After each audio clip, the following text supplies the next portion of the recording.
Hello dear children, good evening, greetings of the day. Welcome to today's class. It is day 7. We are discussing synthetic clothing material and plastics. So in our last class, we had already completed the discussion about various synthetic and semi-synthetic clothing materials, as well as we had discussed about the natural fibers also, blended fibers also, and we had discussed about the advantages and disadvantages of all these fabric materials. So before moving ahead to our next topic of plastic, आप लोगों को मैंने last video के and में एक image भेजा था जिसपे मैंने उसमें effects of flame on the different fibres के बारे में शेयर किया था. So those experiments will definitely conduct some day when will meet offline. सो तब तक के लिए आप लोग भी अपने घर पे चाहो तो वो एक्सपेरिमेंट करके देख सकते हो, but be very safe while doing those things. If you are having different clothing materials, अगर पुराने कुछ कपड़े पड़े हैं या छोटा सा कॉटन या वूल का टुकड़ा है तो you can definitely do those things, but only under the supervision of your parents. Okay, and observe the things very carefully and let me know the observations what you get after doing this things. Okay, so the disadvantage जो था सबसे बड़ा हमारा क्या था, एक give reason उस पर बनता है मेनली कि हम लोग समर सीजन में कॉटन क्लोथ्स ही क्यों प्रेफर करते हैं, सिंथेटिक क्लोथ्स क्यों प्रेफर नहीं करते. So this is the homework for today. Why do we prefer only cotton clothes during summer and not synthetic fabrics during summer season? Okay, so give reason, write it in your notebooks and let me know whether you have got the answer or not.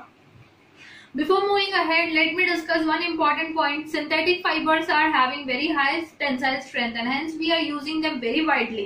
आज हमारी life में हर जगह synthetic plastic material या fibre available है, but इतना widely उसको use करने के बाद भी लेट मी टेल यू, हमें ज्यादा से ज्यादा 50 साल हुए हैं, 100 साल भी पूरे नहीं हुए कि हम प्लास्टिक को इतना वाइडली यूज कर रहे हैं, सिंथेटिक फैब्रिक्स को यूज कर रहे हैं.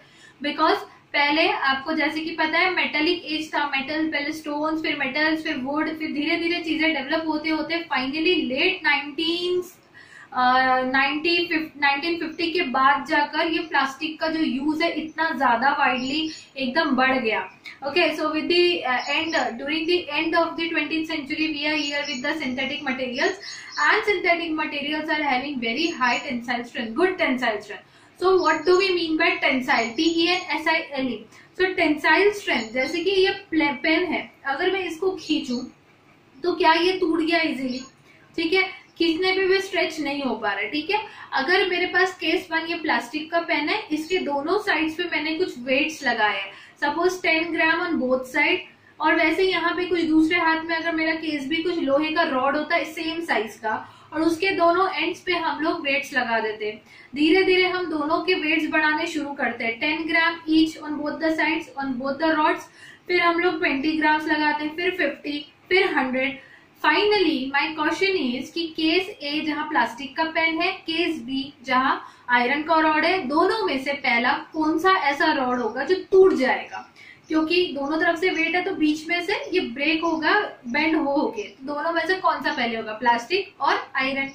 ठीक है, ऑब्वियसली आप बोलोगे कि आयरन का नहीं टूटेगा, प्लास्टिक इसके कंपैरिजन में टूट जाएगा. ठीक है, अब हम लोग केस 3 लेते हैं. मेरे हाथ में प्लास्टिक है, प्लास्टिक मटेरियल है कोई, और केस 3 में सपोज वुल का बनाया हुआ या कॉटन का बनाया हुआ ऐसी कोई थ्रेड है. ठीक है, कोई कॉटन का थ्रेड है, और केस 4 में मेरे पास नायलॉन का थ्रेड है, cotton thread and nylon thread. तो अब दोनों में मैंने वही किया, उस थ्रेड को एक साइड से बांध दिया किसी एंगल पे, और नीचे मैंने उसके वेट्स लगाने शुरू किए. ठीक है, तो case 3 is cotton, case 4 is nylon. तो कौन सा पहले टूटेगा, नायलॉन या कॉटन? करेक्ट, नायलॉन जो है वो बहुत स्ट्रांग फाइबर है, हमें पता है, तो सबसे पहले जो टूटेगा वो होगा कॉटन का थ्रेड. राइट, तो ये जो चीज आप ऑब्जर्व कर रहे हो कि केस 2 आयरन स्ट्रांग है 1 और 2 में से, और केस 4 नायलॉन स्ट्रांग है 3 और 4 में से. तो क्यों स्ट्रांग है? क्योंकि उनकी जो टेंडेंसी है not to break, to bear load, to bear the heavy weight, वो बहुत ज्यादा हाई है. इनके अंदर के जो पार्टिकल्स है वो बहुत स्ट्रांगली बाइंड है, तो इसीलिए वो क्या करते हैं, मैक्सिमम लोड बियर कर सकते हैं विदाउट ब्रेकिंग. वो थोड़ा थोड़ा स्ट्रेच हो जाएंगे, लोड रिलीज करते ही रिगेन कर लेंगे शेप, लेकिन ब्रेक नहीं होंगे. So this is only what do we mean by tensile strength. Tensile strength is the load bearing capacity of any substance without breaking. The load bearing capacity of synthetic fibers is very much higher than natural fibers, and so we have turned towards the use of synthetic fibers above natural fibers. और इसी तरीके से हमारे पास जो plastic materials आज की तारीख में अवेलेबल है, आप अगर ध्यान से आपने चीजें देखी होगी आसपास, तो आजकल तो मोल्डेबल प्लास्टिक भी है, आप उसको कैसे भी रफ एंड टफ किसी भी डायरेक्शन में मोड़ दो, वो इतना फ्लेक्सिबल होता है कि वो अपना स्ट्रक्चर रिगेन कर लेता है without breaking. So this is the beauty of plastic materials, and hence हमें जरूरत है इन चीजों के बारे में डिटेल में स्टडी करने की. तो आज हमारा जो टॉपिक हम डिस्कस करने वाले हैं that is plastic. So plastic होता क्या है basically? So plastic is a polymeric material which can be easily moulded और set into any desired shape without breaking. तो प्लास्टिक एक सिंपल पॉलीमेरिक मटेरियल है, जैसे कि हमने पहले ही डिस्कस कर रखा है कि पॉलीमर्स दो टाइप के, एक तो फाइबर्स के फॉर्म में है, एक प्लास्टिक्स के फॉर्म में है. तो प्लास्टिक भी है जो वो एक पॉलीमेरिक मटेरियल है, ठीक है, जो बिना टूटे अपने किसी भी शेप में, डिजायर्ड शेप में हम उसको मोल्ड कर सकते हैं. ओके, अब प्लास्टिक जो है ये बेसिकली दो टाइप के होते हैं. Plastics are classified into two different types. First differentiation जो है on the basis of the structure है, फर्स्ट क्लासिफिकेशन, और दूसरा क्लासिफिकेशन है on the basis of their reaction to heat. Heat को कैसे रिएक्ट करते हैं और ये स्ट्रक्चर के अकॉर्डिंग क्या टाइप्स के प्लास्टिक्स है. So according to the structure, we are having basically three types of plastics. First one is linear plastic, second one is branch chain plastics, and third one is cross-linked or three-dimensional network. ये थोड़ा नीचे लिखा है, हो सकता है देखने में प्रॉब्लम हो, तो आप लोग ध्यान से सुनते चलो बस what I am saying, ठीक है. Linear plastics, branch chain plastics, and cross-linked or three-dimensional network plastics. अब linear plastics क्या होता है? Linear means straight chain, right? Straight, कोई भी सीधी लाइन है, कोई सीधी चीज है, उसको हम लीनियर बोलते हैं. So linear plastics are those plastics which are having straight chains of polymers into them. तो अगर कोई मोनोमर्स को सीधा सीधा हमने जोड़ा है और उससे एक सीधा चेन बनता है पॉलीमर का, और वो चेन सब एक के ऊपर एक एडजस्ट करके आप कोई मटेरियल बना रहे हो, तो वो टाइप का जो प्लास्टिक मटेरियल होता है उसको हम बोलते हैं लीनियर प्लास्टिक मटेरियल. फाइन. तो इसका सिंपल सा एग्जांपल है, आप लोग के घरों में अवेलेबल रहता ही है, जिसको हम पॉलीथीन के नाम से जानते हैं. Polythene, PVC, HDPE, high density polyethylene, polyvinyl chloride and polythene, ठीक है. तो पॉलीथीन को अगर आप, जो पतला सा कोई पॉलीथीन होगा आपके यहाँ पे, अगर व्हाइट कलर का होगा या ट्रांसपेरेंट तो ज्यादा बेटर होगा, उसको आप ध्यान से ऑब्जर्व करोगे तो यू विल ऑब्जर्व कि उसमें छोटे छोटे आपको ऐसे दाने दाने दिखेंगे जो सीधे सीधे अरेंज्ड है, ठीक है.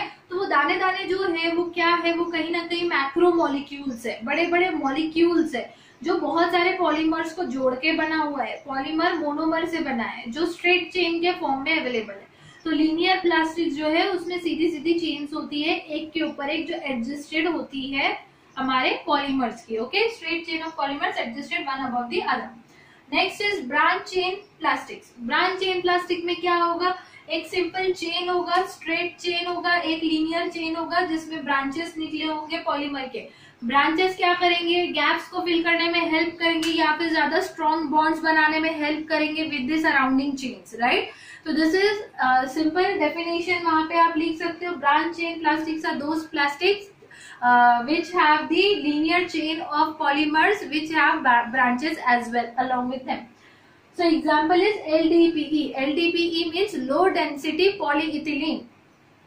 Last one is cross-linked और three dimensional network plastic. Cross-linked कैसा होता है? Cross-linked में अब straight chains होती है इस तरीके से बहुत सारी. ओके, अब ये चेन आपस में किसी न किसी तरीके से ऐसे जुड़ी होगी, ब्रांचेस के थ्रू ऐसे एक दूसरे से जुड़ी होगी. तो यहाँ पे क्या हो गया, आपका ब्रांचेस के थ्रू जुड़ने की वजह से एक इंटैक्ट स्ट्रक्चर बनेगा, एक बहुत टाइट थिक सॉलिड स्ट्रक्चर बनेगा. लीनियर चेन क्या हो सकती है, एक दूसरे पर रब हो सकती है, स्लाइड हो सकती है, मूव अवे हो सकती है, जिसकी वजह से वो प्लास्टिक बहुत थिन रहेगा. इजीली उसका स्ट्रक्चर जो है वो वेरी हो सकता है, थोड़ा सा हीटिंग करने पर उसका स्ट्रक्चर जो मेल्ट होगा और हम उसको रीशेप कर सकते हैं. बट जो यहाँ पे क्रॉसलिंक फाइबर है, ये फाइबर क्रॉसलिंक जो प्लास्टिक्स है, जो इसमें पॉलीमर के चेन एक दूसरे को क्या कर रहे हैं, लीनियर चेन एक दूसरे को through with the help of such kind of like branches एक दूसरे को पकड़ के रखे हुए हैं। तो अब ये ब्रांच की वजह से इन दोनों चेन्स का स्लाइड होना जो है वो इतना इजी नहीं है, ये चेन्स मूव नहीं हो पाएगी क्योंकि इसके बीच की ब्रांच इनको रोकेगी ऊपर वाली चेन को स्लाइड होने से, राइट। तो इस वजह से ये जो प्लास्टिक्स होते हैं क्रॉस लिंक टाइप के, ये 3 डायमेंशनल स्ट्रक्चर बनाते हैं, एक तरीके से पूरा क्यूबॉइड जैसा स्ट्रक्चर बन जाएगा पूरा। और यहाँ जो फाइबर्स है वो बहुत ज्यादा स्ट्रॉन्ग है, तीनों के कंपैरिजन में लीनियर चेन, ब्रांच चेन और क्रॉस लिंक को जब कंपेयर किया जाए तो cross link fibres are very strong and reason is very clear from their structure. Okay, so cross link plastics के जो एग्जाम्पल्स है वो है मेलामाइन एंड बैकेलाइट, ठीक है, melamine and Bakelite. So these were the different 3 types of plastics depending upon their structures. Now let's move to the another classification, the classification which is based on the reaction of plastics towards the heat. So on the reaction of plastics to heat, we have 2 types of plastics, thermoplastics and thermosetting plastics. तो thermoplastics वो plastics होते हैं जो actually थोड़े soft होते हैं और वो इजीली हीट के वजह से मेल्ट हो सकते हैं। On heating these kind of plastics melt easily, they can be moulded again into different shapes on heating, ठीक है। So thermoplastics are generally linear plastics only और ब्रांच प्लास्टिक्स। जो भी लीनियर प्लास्टिक्स या ब्रांच प्लास्टिक्स होते हैं वो thermoplastics की कैटेगरी में आते हैं, क्योंकि ये प्लास्टिक जो होते हैं लीनियर चेन है, इजिली क्या होगा, मेल्ट होने पे रोल ऑफ कर जाएगी जो चेन है वो, और वो मेल्ट हो जाएगा प्लास्टिक, और फिर उस कूल होने पर उस प्लास्टिक को या फिर मेल्ट होने पर उसको कोई भी शेप देके आप रख दो, कूल होने पे it will acquire the new shape. So these plastics can be moulded again and again into different shapes, clear. So example of thermoplastics are polythene, PVC और polystyrene, PS. Polystyrene is a kind of plastic which is used for making disposable cups and thermocols also. Thermocol जो है वो भी एक plastic material है जो polymer से बना हुआ है, जिसका मोनोमर होता है स्टेराइन, और पॉलीस्टेराइन इज अ पॉलीमर, ठीक है। Next we are having a second type of plastic depending upon the reaction towards the heat of plastic which is thermosetting plastic. Thermosetting जैसा कि नाम रिप्रेजेंट कर रहा है, thermo means heat, setting means एक बार जो गर्म होके पिघलने के बाद वो सेट हो गया, वो प्लास्टिक सेट होने के बाद जो शेप एक्वायर कर लेगा वो उसी शेप में परमानेंटली रहेगा। लेटर ऑन चाहे आप इसको हीट करो वो हीट ही नहीं होगा, मेल्ट ही नहीं होगा, it won't gain any other shape later on, ठीक है। सो these plastics can not be moulded into other shapes again and again. These plastics can not be melted on heating. These plastics are resistant towards heat and structure कौन सा हो सकता है इनमें से तीनों में से, इस काइंड ऑफ प्लास्टिक्स का, कैन यू गेस? यस, सबसे स्ट्रॉन्गेस्ट एंड टफेस्ट स्ट्रक्चर जो है क्रॉस लिंक प्लास्टिक्स और 3 डायमेंशनल प्लास्टिक, वही इनका स्ट्रक्चर होता है थर्मोसेटिक प्लास्टिक्स का। And examples are again same, bakelite and melamine. So bakelite and melamine are thermosetting plastics जिनका स्ट्रक्चर क्रॉस लिंक्ड होता है उनके पॉलीमर का, और ये ऐसे प्लास्टिक्स है जो कभी भी मेल्ट नहीं होंगे एक बार हीट अप होके कोई पर्टिकुलर शेप एक्वायर करने के बाद। तो अब हम लोग शॉर्ट में देख लेते हैं कि ये सारे प्लास्टिक्स हमारे डेली लाइफ में कहाँ यूज होते हैं। बेसिकली सबसे पहले हम डिस्कस करते हैं मेलामाइन एंड बैकेलाइट को, क्योंकि ये हाईली हीट रेजिस्टेंट प्लास्टिक है। मेलामाइन जो है ये फायरमैन के फायर प्रूफ क्लॉथ्स में यूज होता है। आपको पता है कि अगर कहीं आग लग गई है तो हम फायर ब्रिगेड को बुलाते हैं, तो they people wear a special kind of suit, right. अगर पानी से आग बुझ रही है, अंदर कोई किसी की लाइफ को खतरा नहीं है, they don't go inside, but if अगर जरूरत पड़ी अंदर जाने की तो वो एक स्पेशल काइंड ऑफ सूट पहनते हैं और फिर ही उस घर में जाता है जहाँ आग लगी हुई है। तो जो उनका सूट है वो क्या है, वो फायर प्रूफ है। उसमें ऐसा क्या मटेरियल है जिसकी वजह से वो फायर कैच नहीं करता है? It is nothing but melamine. Melamine जो है उनके जो ड्रेस होता है, सूट होता है, उसके ऊपर कोट किया जाता है, ठीक है। तो उस कोटिंग की वजह से वो जो ड्रेस है वो फायर प्रूफ बन जाएगा। अब फायर प्रूफ क्लोथिंग को आप कितना भी कोशिश करो हीट करने की, it won't get heated up, it won't catch fire, it won't melt, and hence the person inside it will be 100% safe. ठीक है, so melamine is used in making the clothes of firemen. So this can be asked, give reason.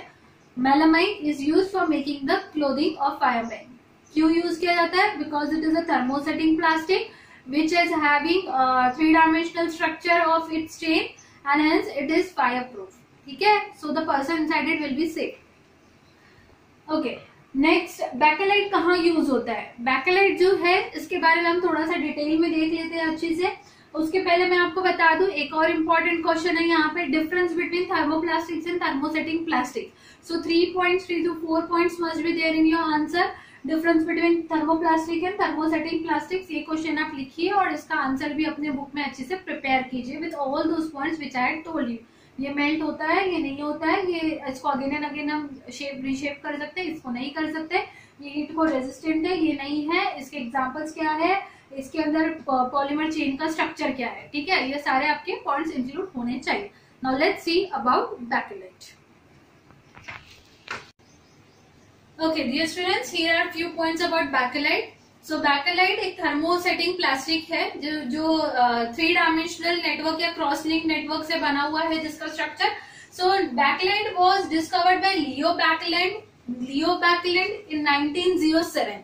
So bakelite जो है ये बनता है by reacting phenol and formaldehyde in presence of a catalyst. So phenol and formaldehyde are special chemical compounds. phenol जिससे हम लोग का घर का जो फिनाइल है जिसे क्लीनिंग करते हैं वो भी बनता है, एक अलग केमिकल कंपाउंड है फेनॉल। और ऐसे ही फॉर्मल्डिहाइड वो चीज है जिसमें हम लोग इसके लिक्विड में जो अगर आप आपकी बायो की लैब होगी स्कूल में या किसी हॉस्पिटल में जहाँ पे चीजें प्रिजर्व करके रखी जाती है, बीच में जब टूर्स निकलते हैं हॉस्पिटल के विजिटिंग टूर्स फॉर स्टूडेंट, तो वहां पे आपको स्पेसिमेंस दिखाए जाते हैं कुछ बायोलॉजी के, लाइक किडनी, हार्ट, लंग्स वगैरह जो जिस लिक्विड में प्रिजर्व्ड होता है that liquid is formaldehyde. Okay, so by reacting phenol and formaldehyde in presence of catalyst हमें बैकेलाइट मिलता है।